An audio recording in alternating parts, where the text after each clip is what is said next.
Is Tehran being turned into a convenient scapegoat so Netanyahu can distract from his own deepening political crises at home? Is Netanyahu quietly manipulating Trump into unleashing a full-scale war on Iran to serve Israel's own strategic interests? A US columnist calls out Trump's Iran stance, arguing it exposes Netanyahu's hidden motives and long-term agenda in the region.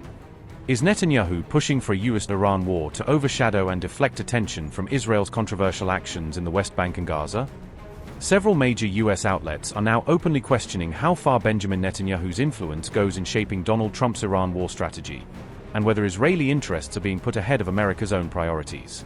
A senior American commentator warned that Washington has become dangerously obsessed with Iran, even as key strategic realities and security challenges are rapidly shifting in other parts of the world.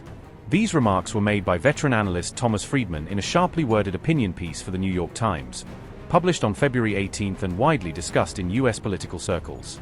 New York Times columnist Thomas Friedman argued that Netanyahu is manipulating both Trump and parts of the American Jewish community to push the United States toward a dangerous escalation with Iran. According to reports citing Friedman's analysis, Netanyahu is steering US attention toward Iran in order to divert global focus away from controversial developments unfolding in the West Bank. American columnist Thomas Friedman in an article wrote, and I quote, "Bibi is playing President Donald Trump and American Jews for fools. And if the US lets him get away with it, we are fools. Netanyahu is spitting in America's face and then telling us it's raining. But there is no rain. As I said when I began, Netanyahu has played Trump for a sucker, as well as the pro-Israel lobby led by the American Israel Public Affairs Committee and many other so-called American Jewish leaders.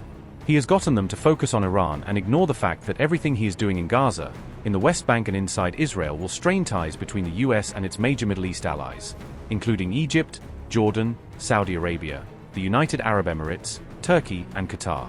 Yes, Iran remains a reduced but very real nuclear threat after Israeli and US airstrikes hit its nuclear enrichment and ballistic missile facilities in June.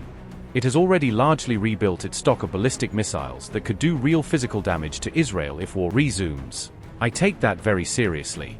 But focusing exclusively on the external threat from Iran ignores the internal threat Netanyahu's government poses to Israel and its standing as a rule-of-law democracy and unified society. Netanyahu has been engaged in a 3-year effort, even during the war in Gaza, to carry out a judicial coup that would all but eliminate the separation of powers in Israel, one that enables its Supreme Court to check the excesses of the governing political party. Is Iran responsible for that? No.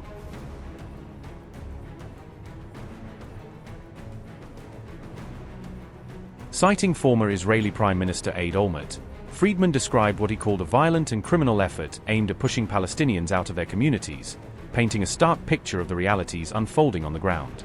Olmert alleged that extremist settler groups have been using intimidation, harassment, and outright violence to drive Palestinian families from their homes in the West Bank, steadily changing facts on the ground. Israel has approved sweeping new measures in the West Bank that critics say violate the spirit of the Oslo Accords and effectively amount to a de facto annexation of large areas of Palestinian territory.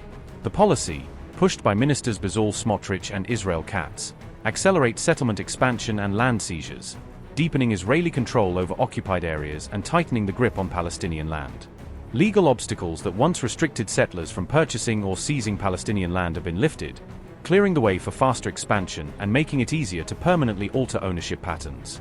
As a result, Israel is extending its reach deeper into zones that were originally intended to remain under partial Palestinian control, further eroding prospects for a viable two-state arrangement. Friedman warned that these moves risk making Israel look increasingly similar to apartheid-era South Africa in the eyes of the world and could trigger painful splits within Jewish communities globally. The decisions on the West Bank prompted sharp condemnation from Arab governments and Palestinian officials, who accused Israel of entrenching occupation and permanently undermining any path to peace.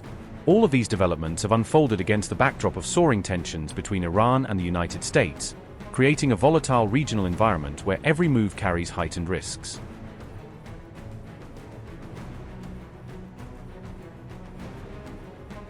On February 20th, Donald Trump said he would give Iran around 10 to 15 days to accept the conditions he had laid out before deciding his next steps.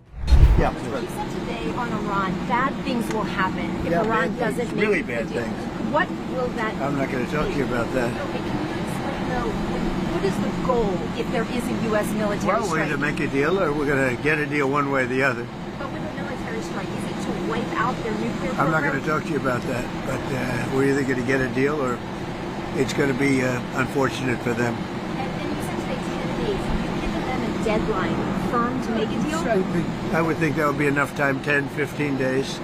Remember, Iran and the US have already gone through 2 rounds of nuclear negotiations, but both ended without any concrete breakthrough or final agreement. Trump is demanding that Iran completely halt uranium enrichment and effectively dismantle its entire nuclear program as part of any deal he would accept. Iran, on the other hand, has said it is willing to talk about limiting or adjusting enrichment, but only if there is meaningful relief from US economic sanctions in return. According to US media reports, Washington has also signaled quiet support for potential Israeli strikes on Iran if these diplomatic efforts ultimately collapse, as reported by outlets like CBS News.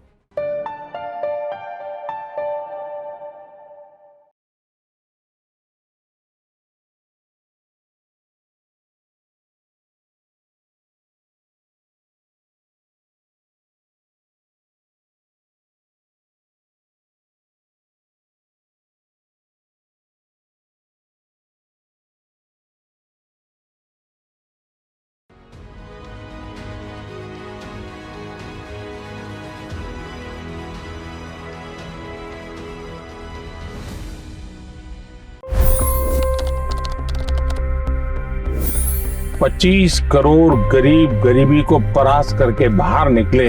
For the good of our nation, let's work together and let's truly make America great again. The fastest news breaks. Requested PM saying that look, you will have to speak to Putin and to Zelensky. The biggest newsmakers. The relationship with India is probably the most important bilateral relationship the US will have for the rest of this century. The capital delivered quite an election result today. Expert analysis. The million-dollar question today is how to stop this dance of death. Ground reports. I'm standing at the crossroad of the Kumbh Mela. Behind me are more than 100 entry guards. Long-form interviews. Exclusionary politics is reflected in Manipur case as well. You don't bother because this is a small state. Deep dive into burning issues. It's often said DRC could be the richest country in the whole world. It's because of what sits underneath. Why exactly did the US topple the Sheikh Hasina government? HT videos. We don't just break news, we break it down.